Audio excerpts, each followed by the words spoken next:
Ali Alfaneh is a senior fellow at the Arab Gulf States Institute. He joins us from Washington, D.C. Ali, thank you so much for joining us. Thank you. Ali, what message is Iran sending to the White House with the selection of Mojtaba Khamenei? Remember, President Trump, he was urging the Iranian regime for an unconditional surrender. And then they go on and announce their new supreme leader. The Islamic Republic is sending a message of defiance. What they are communicating is that you were capable of assassinating Ayatollah Ali Khamenei, but we will give you another Khamenei, Mr. Mojtaba Khamenei. But the regime is also communicating regime continuity, telling to the Iranian public, but also to the world, that the regime is capable of continuing its normal functions, and even election of the leader has gone through the normal procedures. Then, of course, you just heard a little while ago the Iranian regime essentially urging Iranians to galvanize support behind their new supreme leader. How are Iranians on the street likely going to respond to this? I mean, we've seen waves of protests in the past, and what we saw was just violent repression from the regime. The regime in Tehran is deeply unpopular. It has a problem with political legitimacy. That problem is not going to be resolved with the election of Mr. Mojtaba Khamenei, who many will argue does not possess the qualifications of being a leader. And most likely he has been elected for symbolic reasons, defiance against the U.S., showing continuity of the regime, but also because the regime is trying to depict him as a living martyr, someone who has lost his parents and his wife in the war.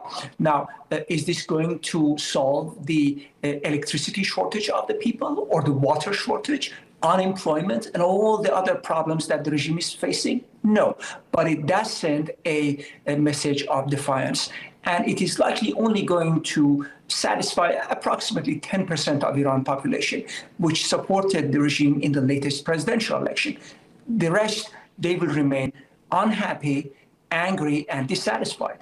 And I will not rule out new rounds of protests. But for now, exactly because of the pressures of the war, the regime appears to be in control. So you have that message of defiance that you just lay out right now from the regime. You have U.S. and Israeli joint forces continuing with their military campaign. When you look at all these moving pieces in the course of events, Ali, where do you see things in the next two or three weeks, perhaps, especially if this regime shows no signs of surrendering? The strategists of the Revolutionary Guard believe that the United States is not going to engage in a ground offensive. They further believe that the regime is capable of suppressing the domestic opposition. What they will be trying to do, and they have announced it and they declared it publicly, is what they call punishing Israel and the United States. They will do so by continuing targeting the regional energy infrastructure, hoping to increase the price of oil. This, they believe, is one of the few vulnerabilities of President Trump. Tomorrow morning, when we will wake up, how is the Wall Street going to look like? If the Wall Street is sending red numbers and bad signals to President Trump, he may even change his opinion and his approach towards Iran. This is exactly what they are hoping for, and this is what I'm expecting more of, attacks against the regional energy infrastructure. Yeah, no, I'm glad you mentioned that. What we could see, and you're not the first expert to mention this, is a potential relocation of the goalposts from the U.S. president as he sees those markets react. I'm curious if I can get your final thoughts, Ali, when it comes to potentially redrawing, or at least sort of a new, what the president would describe as a victory when it comes to a political victory and a military victory. What's a best case scenario in your view? When it comes to military victory, the United States is already the winner. The nuclear program is totally in ruins. Iran's missile program has suffered considerably, but obviously the Islamic Republic is also left being an angry, diplomatically isolated, and revanchist regime.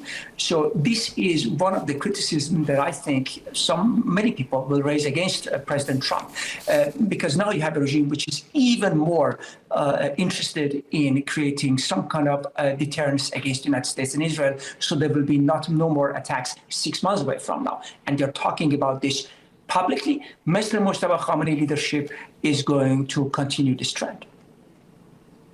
Ali Al-Faneh, so grateful for your perspective. Thank you so much for your time.